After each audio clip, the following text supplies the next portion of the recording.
A very good morning, dear friends.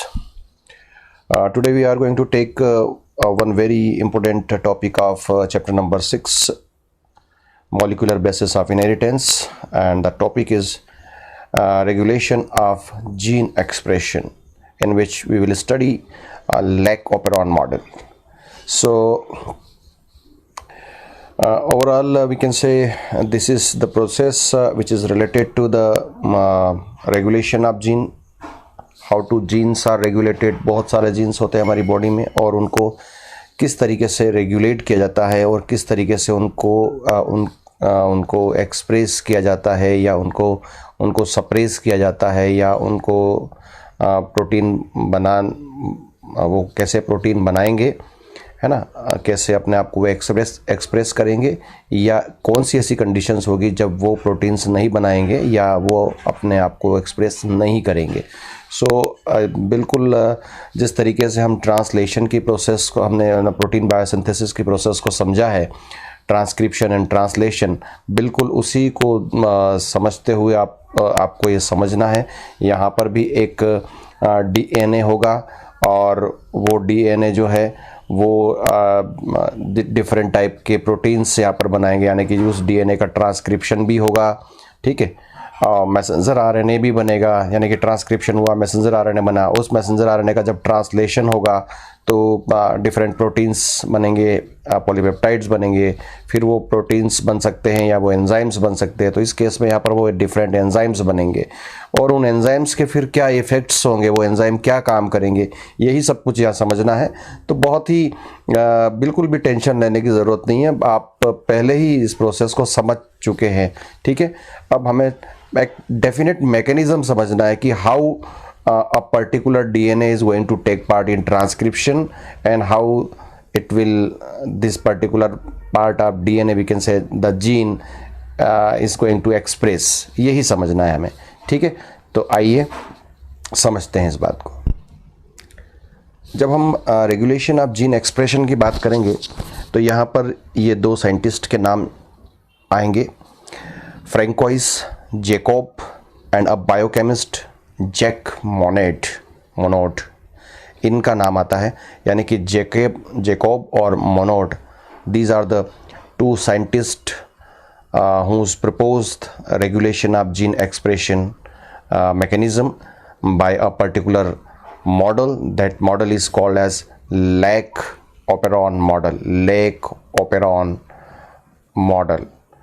Lac-Operon, Lac for lactose, Lac stands for lactose, operon model, यानी कि the particular fragment of DNA which is going to control the catabolism of lactose, ठीक है।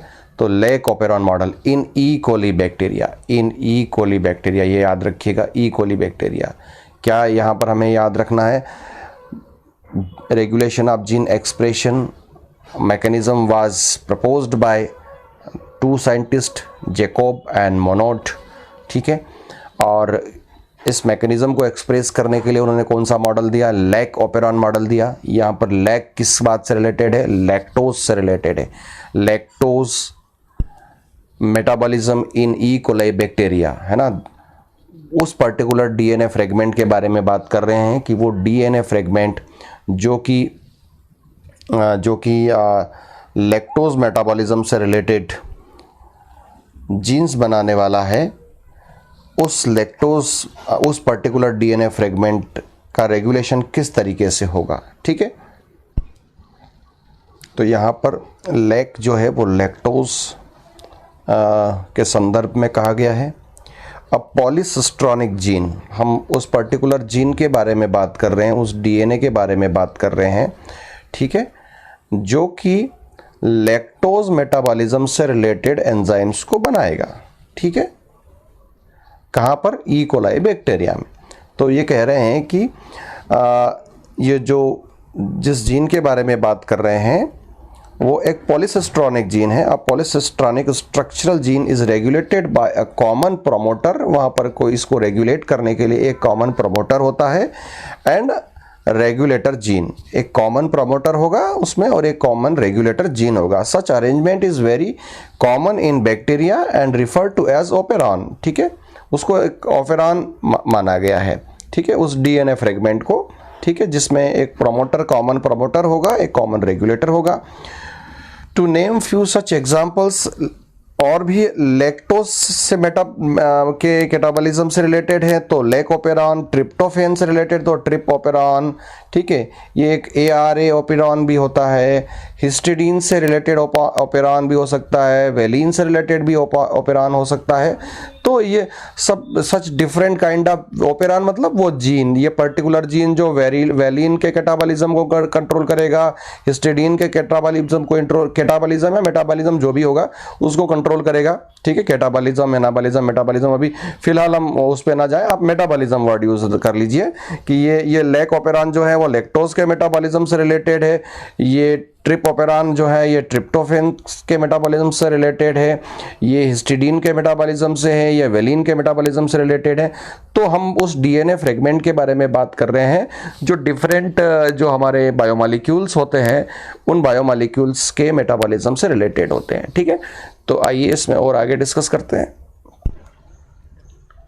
तो regulation of gene expression में हम और आगे बढ़ते हैं और यहाँ देखते हैं gene expression result in formation of polypeptide. जब जीन एक्सप्रेशन के बारे में हम बात करते हैं तो जब तक पॉलीपेप्टाइड बनेगा तभी उसका एक्सप्रेशन होगा, है ना। It can be regulated eight several level, लेकिन उसके पहले भी वो कई जगह पर रेगुलेट हो सकता है, several levels. In eukaryotes the regulation could be exerted as replication level पर होगा। कब होगा? any error in copying of the DNA may result an altered expression, ठीक है। तो डीएनए कॉपिंग में भी कई प्रकार की मतलब there will be chances for we can say mismatching या कप्लीमेंट्री न्यूक्लियोटाइड नहीं लगा तो देर वहाँ भी थोड़े बहुत चांसेस होते हैं कि कोई एरर रह जाए, तो उस दौरान भी उसको रेगुलेट किया जाएगा कि इस प्रकार की कोई एरर ना हो, ठीक है। फिर हम ट्रांसक्रिप्शनल लेवल की बात करेंगे, तो यानी कि जब डीएनए से मैसेंजर आरएनए बन रहा होगा उस दौरान, तो during transcription any error in the polymerization may gain lead to a change in expression of the gene. तो जब डीएनए से डीएनए की जो टेम्पलेट सीक्वेंस है उसका जब ट्रांसक्रिप्शन हो रहा हो तो उस दौरान भी कई बार हो सकता है कि एरर हो जाए। तो एरर मतलब वही सीधी सी बात है कि जैसे यहाँ पर ए था और उसके सामने यू आना चाहिए था और अनफॉर्चुनेटली सी हो सकता है, ठीक है। तो ऐसी कंडीशन को भी ओवरकम करने के लिए, उसको भी शॉर्ट आउट करने के लिए ट्रांसक्रिप्शनल लेवल का रेगुलेशन भी चलता है। तो अभी तक हमने two different levels of regulation के बारे में बात करी, एक तो रेप्लिकेशन लेवल और दूसरा ट्रांसक्रिप्शनल लेवल। चलिए और भी कुछ लेवल्स हैं उनके बारे में बात करते हैं। नेक्स्ट लेवल है यहाँ पर पोस्ट ट्रांसक्रिप्शनल लेवल। तो पोस्ट ट्रांसक्रिप्शनल लेवल का मतलब ये है कि ट्रांसक्रिप्शन के बाद में during the post transcriptional modification, जिसमें हम जानते हैं कि यहाँ पर आरएनए स्प्लाइसिंग की प्रोसेस होती है, there may be some changes, ठीक है। क्योंकि आरएनए स्प्लाइसिंग में आपको अच्छे से मालूम है कि यहाँ पर कैपिंग होता है, यहाँ पर टेलिंग होता है और यहाँ पर जो है वो स्प्लाइसिंग की प्रोसेस होती है जिसमें इंटेरॉन सीक्वेंसेस को रिमूव किया जाता है और जो एक प्री सिंथेटिक मैसेंजर आरएनए होता है उसको एक नॉर्मल मैसेंजर आरएनए यानी कि एचएन आरएनए को एक नॉर्मल आरएनए में कन्वर्ट किया जाता है। तो this is also a type of we can say regulation, ठीक है।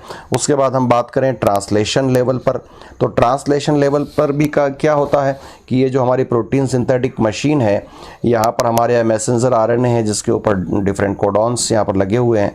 तो जब transfer RNA different amino acid को लेके आता है तो उसकी भी उसकी भी एक चेकिंग होती है पहले कि एग्जैक्ट अकॉर्डिंग टू कोडॉन जो है वही अमीनो एसिड आ रहा है या कोई और तो नहीं आ रहा है। During translation if there is an error in the attachment of mRNA to the tRNA molecule there may be arise some changes। अगर ऐसा होगा तो यहाँ पर भी चेंजेस आ सकता है, यानी कि कोडॉन कुछ और है और अमाइनो एसिड कुछ और जुड़ गया, तो जो डीएनए चाहता है वैसा प्रोटीन मॉलिक्यूल नहीं बनेगा। तो यहाँ पर भी इसको भी रेगुलेट करने की ज़रूरत होती है, और ये भी रेगुलेशन होता है ताकि as per the direction of DNA definite polypeptide और protein should be formed so that DNA can express its actual characters. Okay?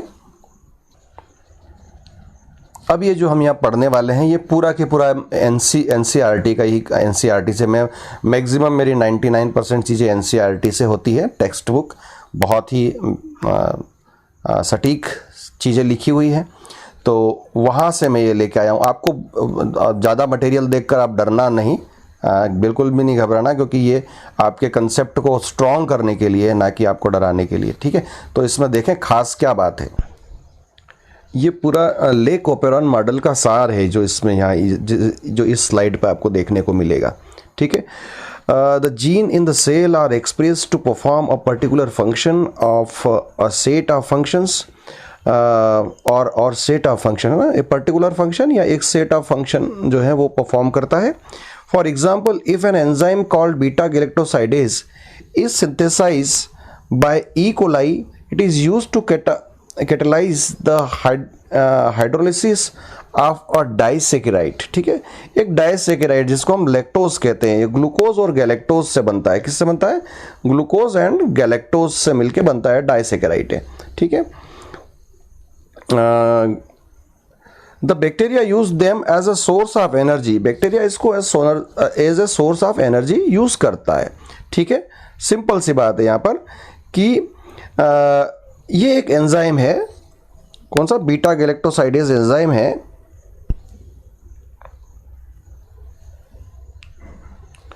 हाँ, बीटा गैलेक्टोसाइडेज एंजाइम है, और ये बीटा गैलेक्टोसाइड एंजाइम जो होता है ये किसी बैक्टीरिया, ई कोलाई बैक्टीरिया के हम बारे में बात करें तो ई कोलाई बैक्टीरिया में को जब हम एक डाइसेकेराइड देंगे, डाइसेकेराइड क्या है? एक ग्लूकोज है उसके अंदर और एक गैलेक्टोज है, ग्लूकोज एंड गैलेक्टोज, इसको हम लैक्टोज बोलेंगे।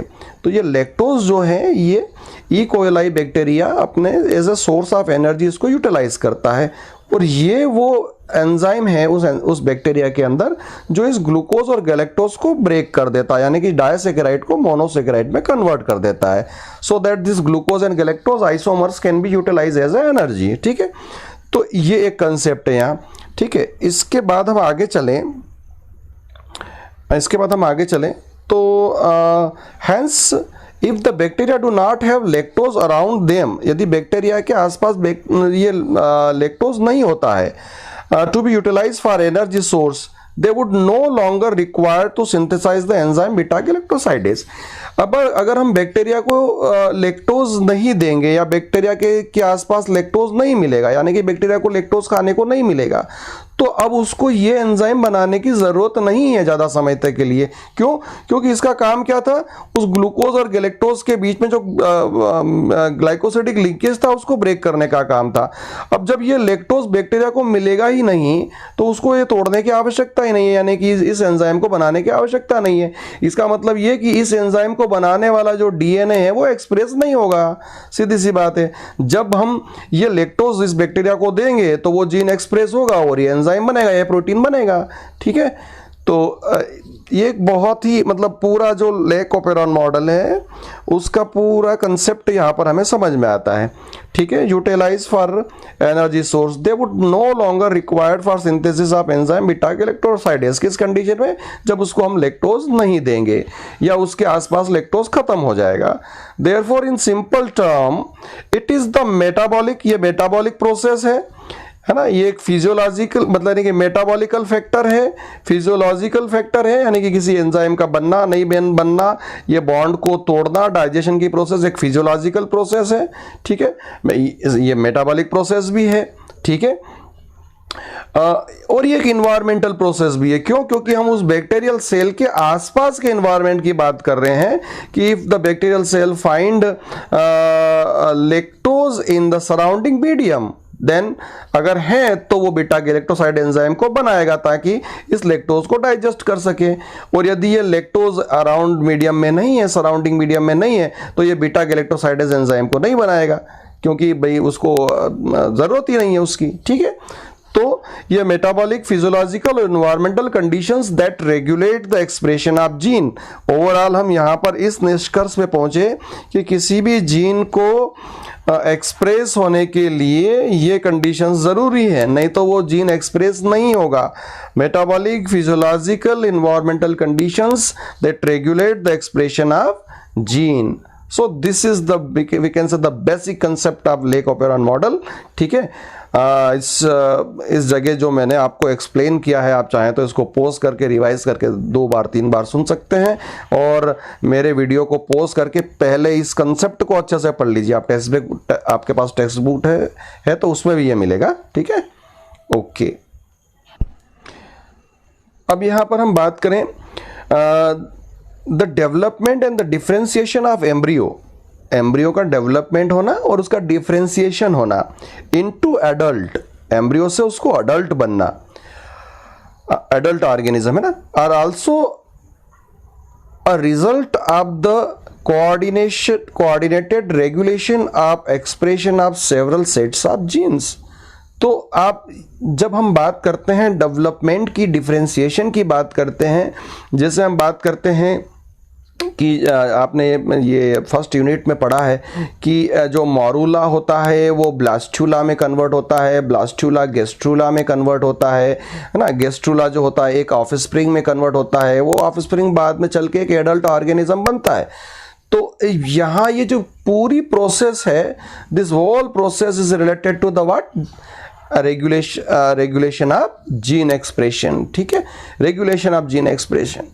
तो उसी प्रोसेस का नतीजा है कि यहाँ पर जो ये मॉरूला से ब्लास्टुला बना, फिर गेस्ट्रुला, फिर ऑफस्प्रिंग, ये किस से रिलेटेड है, एक्टिवेशन ऑफ डिफरेंट। भाई जैसे हम बात करें यहाँ पर कि ये ब्लास्टुला है, ये गेस्ट्रुला में कन्वर्ट हुआ, तो ब्लास्टुला और गेस्ट्रुला में क्या फ़र्क है? गेस्ट्रुला जो होता है उसमें जो अगर हम पहले ब्लास्टुला के बारे में बात कर लें, तो ब्लास्टुला जो होता है वो एक मास ऑफ सेल होता है, बहुत सारी सेल्स होती है। ठीक है, और वो सेल्स एक सॉलिड बॉल शेप स्ट्रक्चर में है। अब ये ब्लास्टुला से अब गेस्ट्रुलेशन की जब प्रोसेस होती है, ठीक है, तो यहाँ पर ये जो डिफरेंट सेल्स होती हैं, एक्टोडर्म, मेसोडर्म, एंडोडर्म में कन्वर्ट हो जाती है, और अब ये सभी सेल्स जो होती है ये अपने अपने काम करेगी। ये सम ऑर्गन और system will be synthesized by this endoderm, कुछ मेसोडर्म से होता है, कुछ एक्टोडर्म से कुछ सिस्टम हमारे बनते हैं। तो सबके पास में सब जीन्स है ना। यहाँ से मैं एक सेल निकालूंगा, उसके पास में भी वही 46 क्रोमोसोम है और वही सारे जीन्स है। ठीक है, यहाँ से जो एंडोडर्म से एक सेल निकालूंगा तो उसके अंदर भी 46 क्रोमोसोम्स है और उसके पास भी सारे जीन्स, कॉमन जीन है दोनों में, लेकिन ये सेल अलग सिस्टम बनाएगी, दूसरा सेल अलग सिस्टम बनाएगी। ठीक है, यहाँ से हमारा जैसे एक्टोडर्म से तो नर्वस सिस्टम बनेगा, यहाँ से हमारा डाइजेस्टिव सिस्टम का डिफरेंट बहुत सारे पार्ट्स बनेंगे। तो ऐसा क्यों है? ऐसा इसलिए हुआ कि यहाँ पर भी जीन्स को रेगुलेट किया गया है और डेफिनेट जीन को ही एक्टिवेट किया गया है, और डेफिनेट जीन जिस जीन का काम नहीं है उसको इनएक्टिव कर दिया गया है। This is what cellular differentiation, and this is also we can say controlled by regulation of gene expression. ठीक, तो वापस आते हैं हम स्ट्रक्चर ऑफ लेक ओपेरॉन, जो स्टार्टिंग जहाँ से हमने की थी उस चीज़ को एक बार फिर वापस से देखते हैं। इन लेक ओपेरॉन हम here lac refers to as lactose, lactose से रिलेटेड है। अब polycistronic structural gene, polycistronic structural gene का मतलब ये कि आप देखिए cistron Z, cistron Y and cistron A, these are the 3 cistron. अब आप कहेंगे कि सिस्ट्रॉन क्या है?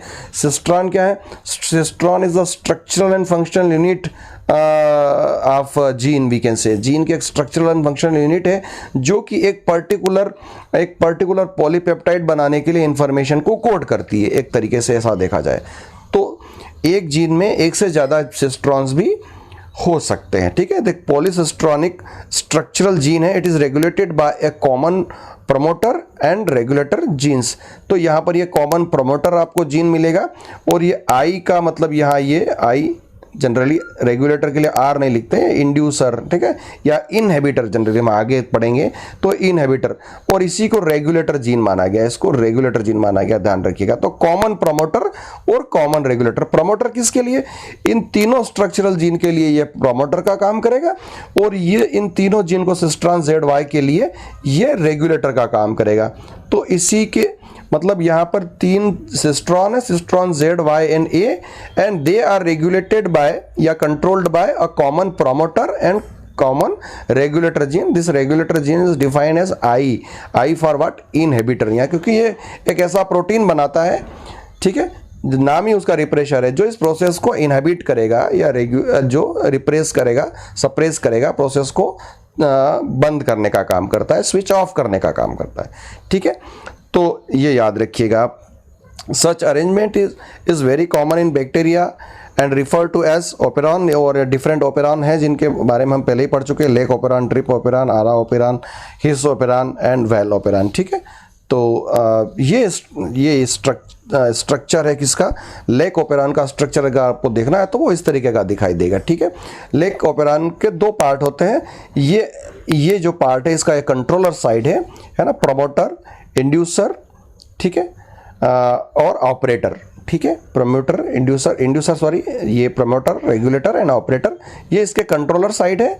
और cistron ZY and A, these are the structural gene, and means इनका ट्रांसक्रिप्शन होगा, और इनके ट्रांसक्रिप्शन से होने से एक मैसेंजर RNA बनेगा, और उसके ट्रांसलेशन से 3 डिफरेंट प्रोटीन्स बनेंगे या पॉलीपेप्टाइड्स बनेंगे, सॉरी, जो 3 डिफरेंट एंजाइम्स को सिंथेसाइज करेंगे, ठीक है। तो अभी जिस स्ट्रक्चर के बारे में हम बात कर रहे थे, the lake operon consist of 1 regulatory gene, ठीक है, द आई जीन, जिसको हम आई जीन कहेंगे, ये I gene. Here the term I does not refer to a inducer, वो इंड्यूसर को रिफर नहीं करता है। Rather it is derived from the word inhibitor, वो किससे डिराइव्ड हुआ है? इनहिबिटर से डिराइव्ड हुआ है, इनहिबिटर से, ठीक है। एंड द 3 स्ट्रक्चरल जीन, चलिए उन स्ट्रक्चरल जीन को हम डिस्कस कर चुके हैं ऑलरेडी, लेकिन चलिए उसके पहले हम बात कर लेते हैं। एक तो हमारा हो गया कंट्रोलर जीन में इनहिबिटर जीन, जिसको हम रेगुलेटर जीन भी कह सकते हैं, रेगुलेटरी जीन, ठीक है। और दूसरा हो गया हमारा प्रमोटर जीन P, ठीक है, और तीसरा हो गया ऑपरेटर जीन, ठीक है। तो रेगुलेटरी जीन के बारे में हम बात कर रहे हैं कि रेगुलेटरी जीन क्या करता है। रेगुलेटरी जीन क्या करता है? वो क्या करता है, एक स्पेशल, जैसे आप यहाँ मान लीजिए कि ये हमारा टेम्पलेट सीक्वेंस है, यहाँ से हमारा RNA पॉलीमरेज एंजाइम ट्रांसक्रिप्शन के लिए आगे जाएगा, स्ट्रक्चरल जीन पे उसको फाइनली जाना है। तो वो जब इस रेगुलेटरी जीन जो हमारा आई या इनहिबिटरी जीन है, इसके ऊपर जब इसका ट्रांसक्रिप्शन करता है तो एक मैसेंजर RNA बनता है, ये मैसेंजर RNA, और जब उस मैसेंजर RNA का ट्रांसलेशन होता है तो एक प्रोटीन बनता है, that is the refresher protein. और ये रिप्रेशर प्रोटीन जैसे ही बनता है, ये ऑपरेटर साइट के ऊपर जाके जुड़ जाता है। कहाँ जुड़ जाता है? ऑपरेटर साइट पे जाके जुड़ जाता है, और उस ऑपरेटर साइट को ब्लॉक कर देता है। क्या कर देता है? ऑपरेटर साइट को ब्लॉक कर देता है। इससे पहले कि हमारा RNA पॉलीमरेज एंजाइम, यानी कि DNA dependent RNA polymerase enzyme, ये प्रमोटर साइट से ऑपरेटर साइट के ऊपर जाए, ये हमारा रिप्रेशर प्रोटीन इस ऑपरेटर साइट के ऊपर जाके जुड़ जाता है, और इस RNA पॉलीमरेज एंजाइम को स्ट्रक्चरल जीन के ऊपर जाने से रोक देता है, यानी कि स्ट्रक्चरल जीन के ट्रांसक्रिप्शन को रोक देता है। तो इसका मतलब ये हुआ, सिंपल सी बात हुआ कि ये जो हमारा इनहिबिटरी जो रेगुलेटरी जीन है, वास्तव में इनहिबिटरी है। क्यों?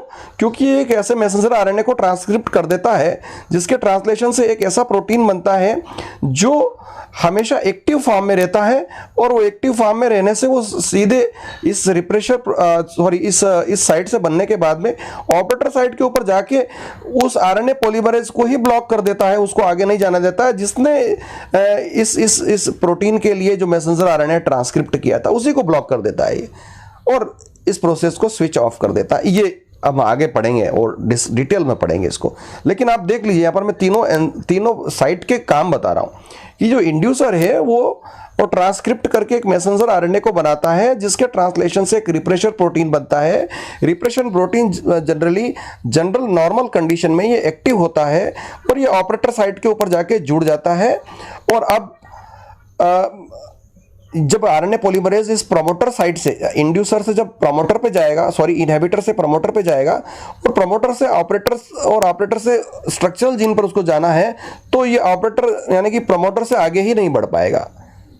तो जो आई रेगुलेटरी जीन है इसका काम होता है रिप्रेशर प्रोटीन को सिंथेसाइज करना, ठीक है। This is the function of this, ये रिप्रेसर प्रोटीन को सिंथेसाइज करना। प्रमोटर साइट का जो फंक्शन है वो है ये आरएनए पॉलीमरेज का एक बाइंडिंग साइट है। यहाँ पर आरएनए पॉलीमरेज यहीं पर स्विच ऑफ वाली कंडीशन में इसी जगह पर बाइंड अप आपको दिखाई देगा, ठीक है। और ऑपरेटर साइट का जो सिंपल सा फंक्शन ये है, it is the binding site of refresher protein, ये रिप्रेशर प्रोटीन का बाइंडिंग साइट है। तो मैंने आपको तीनों कंट्रोलर जीन के फंक्शंस बता दिए, ठीक है। और सिस्ट्रॉन ZYA के फंक्शन हम आगे देखेंगे, ठीक है। अब हम यहाँ पर बात करें तो जो डिफरेंट स्ट्रक्चरल जीन है,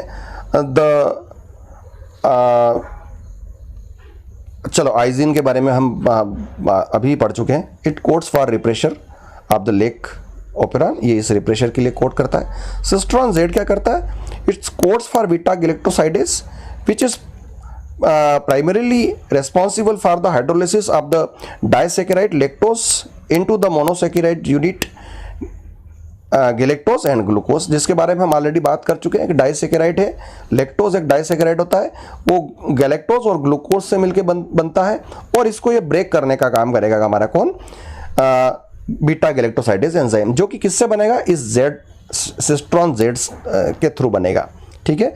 और दूसरा क्या है, द वाइजीन के बारे में बात करें, इट्स कोड्स फॉर द परमिएज, एक एंजाइम के लिए कोड करता है, उसका नाम है permease, which increase the permeability of the cell to beta galactosidase, है ना। बीटा गैलेक्टोसाइडेज के लिए परमिएबिलिटी को ये इंक्रीज करेगा, नाम ही परमिएज है उसका, है ना। एंड द ए जीन जो है ये क्या करता है, encode for transacetylase, ठीक है। इसमें ये एसिटाइल एक जो ग्रुप है वो ग्लूकोज के ऊपर ट्रांसफर करने का काम करता है। तो ये जो तीनों सिस्ट्रॉन हैं, इन तीनों सिस्ट्रॉन के अपने अपने फंक्शंस हैं और ये तीनों एक साथ कोऑर्डिनेट करके ही जो है लैक्टोज का कैटाबॉलिज्म करते हैं, ठीक है। तो जैसे भाई इस Z का काम है कि बीटा गैलेक्टोसाइडेज एंजाइम को बनाना, भाई ये जैसे बीटा गैलेक्टोसाइडेज यानी कि हमारा ये लैक्टोज, पहले यहाँ लैक्टोज के बारे में बात करें, लैक्टोज तो बीटा गैलेक्टोसाइडेज आएगा और इसको ब्रेक कर देगा, ग्लूकोज और गैलेक्टोज में अलग अलग कर देगा, ठीक है। अब ये Y जो था ना, इसका नाम ये परमिएज एंजाइम बना था, परमिएज, तो मतलब ये जैसे कि हमारी ये ई कोलाई बैक्टीरिया की सेल है और हमने यहाँ पर इसको लैक्टोज दिया, तो इस लैक्टोज को अंदर लाने का काम कौन करेगा, इसको अंदर लाने का काम करेगा ये परमिएज, ठीक है। और ये जो दूसरा एंजाइम हमारा जो मतलब जो Z ने जो सिंथेसाइज किया था, वो अब इस लैक्टोज को जब यहाँ ले आ जाएगा तो फिर इसको कैटाबलाइज करने का काम करेगा, ठीक है। और जो तीसरा जो एंजाइम है ये हमारी जो ग्लूकोज और गैलेक्टोज जब बनेंगे लैक्टोज के टूटने से, तो उनको फर्दर उस प्रोसेसिंग के लिए, यानी कि जो एक एसिटाइल ग्रुप होता है उसको गैलेक्टोसाइडेज के ऊपर ट्रांसफ़र करने का काम किया जाता है, ठीक है। तो ये फर्दर उसमें काम करेगा कि अब ये जो ग्लूकोज और गैलेक्टोज जो हैं इसको एज ए एनर्जी सोर्स इनको सेल यूज़ करें, उसके लिए उसको प्रिपेयर करेगा, ठीक है। तो इन तीनों एंजाइम्स का जो फंक्शन है वो एक कोऑर्डिनेटेड फंक्शन है और तीनों एक साथ करते हैं, ठीक है। चलिए आगे देखते हैं। अब यहाँ रेगुलेशन इसका किस तरीके से होगा, स्विच ऑन मैकेनिज़्म के बारे में बात करते हैं, जो कि स्विच ऑन मैकेनिज़्म का मतलब जो हमारे सिस्ट्रॉन Z, Y और A हैं उनको एक्सप्रेस करने की मैकेनिज़्म है, तो उसके बारे में हम बात करें। Lactose is the substrate for the enzyme beta galactosidase and it is regulates switch on mechanism, switch on and off the switch on and switch off of the operon, hence it is termed as the inducer। तो lactose क्या करता है, इस process को induce करने का काम करता है, इसलिए उसको इंड्यूसर का नाम दिया गया है। In the absence of preferred carbon source such as glucose, if lactose is provided, यदि जो अगर नॉर्मली ई कोलाई बैक्टीरिया को अगर ग्लूकोज दिया जाए तो कोई प्रॉब्लम ही नहीं है, वो अपने ग्लूकोज के कैटाबॉलिज्म से अपने लिए एनर्जी प्रोड्यूस कर लेगा। लेकिन यदि वो नहीं मिले उसको और हम उसको लैक्टोज दें, lactose is provided in the growth medium of the bacteria. The lactose is transported into the cell through the action of permease enzyme. Action of permease. तो आप इस सेकेंड मैकेनिज्म पर जाइए। पहले वाला स्ट्रक्चर बता रहा है या जो भी वो स्विच ऑफ मैकेनिज्म बता रहा है, आप सेकेंड पे जाइए, यानी कि ए जो नीचे दिया हुआ है। यहाँ पर हम देखें तो ये हमारा रेगुलेटरी जीन है। इस रेगुलेटरी जीन का ट्रांसक्रिप्शन हुआ तो एक मैसेंजर आरएनए बना, उस मैसेंजर आरएनए का ट्रांसलेशन हुआ तो एक रिप्रेशर बना। ये रिप्रेशन नॉर्मल कंडीशन में तो एक्टिव रहता है, ये यहाँ चला जाता है, डायरेक्ट कहाँ चला जाता है, ऑपरेटर साइट पे जाके बाइंड हो जाता है और उस आरएनए पॉलीमरेज एंजाइम को जो यहीं से ट्रांसक्रिप्शन करते हुए आगे गया है, अब उसको आगे जाने से रोक देगा और ट्रांसक्रिप्शन नहीं होने देगा। नो एमआरएनए फॉर्मेशन, ठीक है। और जब एमआरएनए का फॉर्मेशन नहीं होगा तो बीटा गैलेक्टोसाइडेज, परमीएज और हमारा ट्रांसएसिटाइलेज एंजाइम नहीं बनेगा। तो इसका मतलब ये था कि इस समय हमने बैक्टीरिया को लैक्टोज नहीं दिया था। लेकिन जब हम बैक्टीरिया को लैक्टोज दें तो वो क्या करेगा, ये जो हमारा रिप्रेशर प्रोटीन बना है, इस रिप्रेशन प्रोटीन की एक्टिव साइट के ऊपर हमारा लैक्टोज के मॉलिक्यूल जाके बाइंड अप हो जाएंगे, सो that this repressor protein can not bind over the operator site.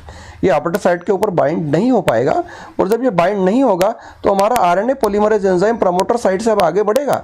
कहाँ जाएगा, cistron Z, cistron Y, cistron A पर जाएगा और ट्रांसक्रिप्शन करेगा तो एक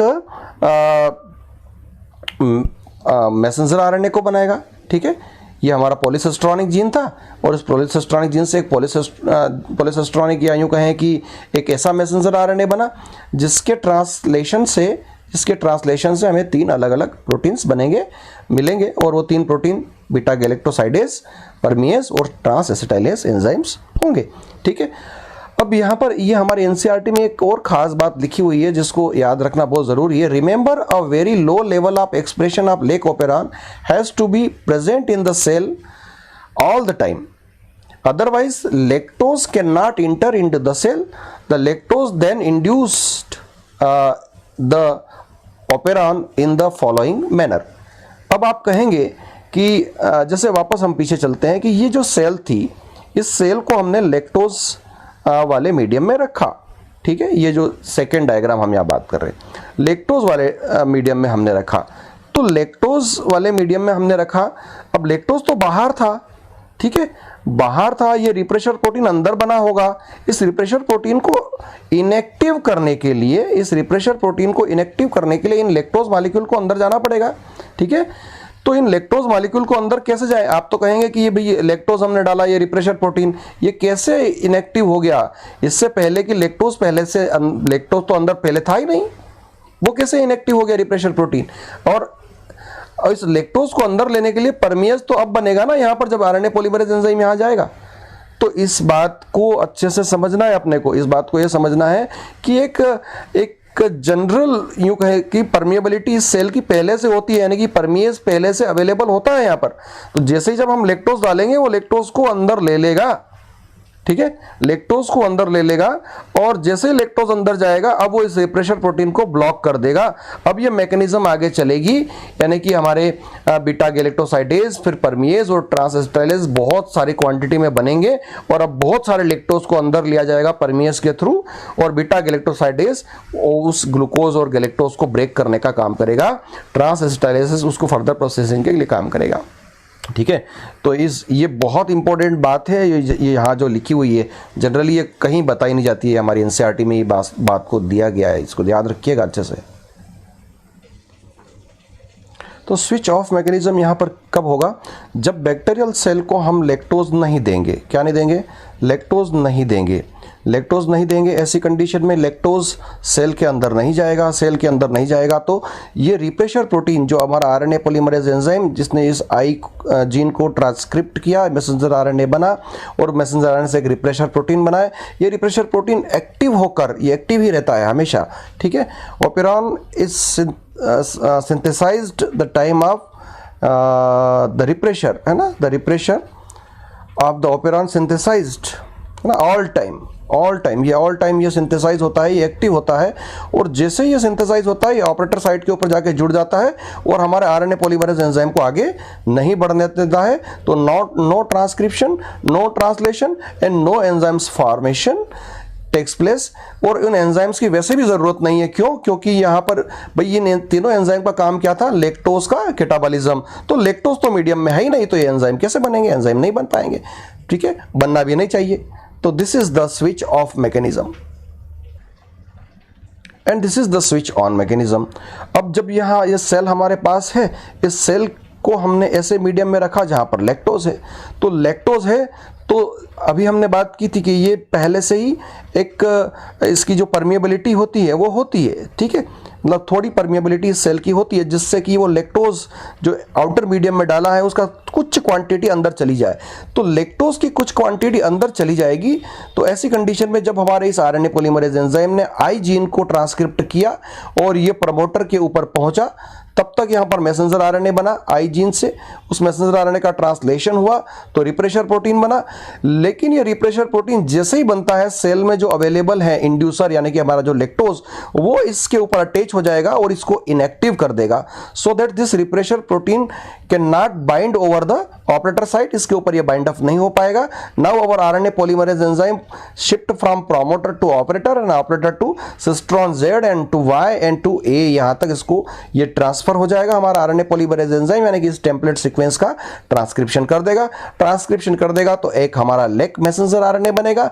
उस लेक मैसेंजर आरएनए का जब ट्रांसलेशन होगा तो 3 पॉलीपेप्टाइड्स बनेंगे, बीटा गैलेक्टोसाइडेज, परमिएज और ट्रांसएसिटाइलेज। ये 3 एंजाइम यहां पर बन जाएंगे और ये तीनों एंजाइम अब ये जो मीडियम में जो लैक्टोज अवेलेबल है, इस लैक्टोज को फाइनली कैटाबलाइज करने का काम करेगा। ये परमिएज एंजाइम है, ये और ज्यादा से ज्यादा लैक्टोज को अंदर सेल के अंदर लेगा। बीटा गैलेक्टोसाइडेज उस लैक्टोज यानी कि डाइसैकेराइड को ब्रेक करने का काम करेगा और ट्रांसएसिटाइलेज अब जब ये ब्रेक्ड मोनोसैकेराइड है, इन मोनोसैकेराइड के स्ट्रक्चरल मॉडिफिकेशन का काम करेगा ताकि अब ये हमारे माइटोकॉन्ड्रिया में यानी कि सेल के साइटोप्लाज्म में ग्लाइकोलिसिस और माइटोकॉन्ड्रिया में क्रेब्स साइकिल के लिए उपस्थित हो सके और हमारे ई कोलाई बैक्टीरिया को एनर्जी मिल सके इनके रेस्पिरेशन से। So this is the we can say lac operon model which is related to regulation of gene expression. Gene expression को किस तरीके से रेगुलेट करना है उससे रिलेटेड ये मॉडल है और आशा करता हूँ कि आप लोगों को बहुत अच्छे से समझ में आ गया होगा, ठीक है। तो very we can say thank you so much for listening and we can say आप इसको 2 बार देखिए, 3 बार देखिए, अच्छे से समझिए और जो भी डिफ़िकल्टीज़ हों बताएं और डिस्क्रिप्शन बॉक्स में जो भी क्वेश्चंस दिए हैं उनको सॉल्व करें, नोटबुक में मेंशन करें और जब भी लॉकडाउन के बाद स्कूल ओपन हो तो बताएं, चेक करवाएं। बहुत बहुत धन्यवाद।